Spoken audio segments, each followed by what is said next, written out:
Magandang araw sa inyo, Jong Rosales. Week 13 ng Minoxidil journey ko. At ayun, okay naman.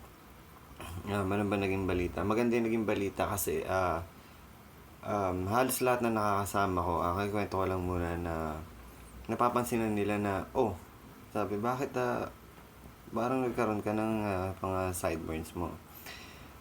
Ayun, nakakatuwa lang. Kasi pag actually kakalagay ko lang ngayon ng minoxidil kaya ganito siya aking tab.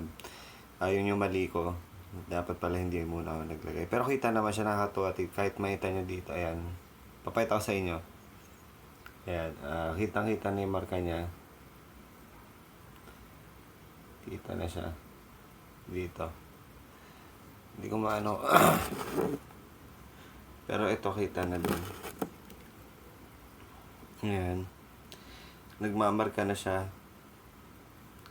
Parang yung ano niya, may guide na. Nakakatuwa.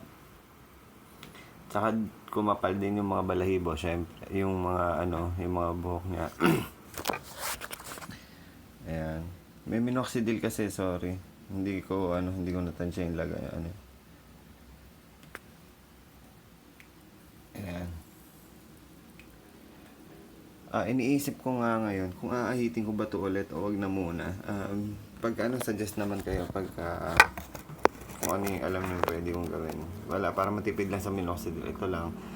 Ito, tsaka ito. Para kung okay lang ba. Kung okay lang na ahitin ko. Yun lang naman. Pero ayan, masaya. Kitang-kita na kahit sa malayo. May development na ako. Tsaka sa mga ibang gumagamit din, wag din kayong tumigil. Tama yung nagsasabi tama yung sabi ng marami na sa third month mo makikita talaga yung halos. Lalo na sa kagaya ko na talagang parang puwet ng bata to. Noong una, talagang wala, flawless talaga. And ito third month na, 3 months and 1 week na. Nakulan na yung full niya. Ayan. Nakakatuwa. At ayun, yun lang naman. At maraming salamat sa inyo sa panonood nyo. Sana panoorin nyo rin to, ha.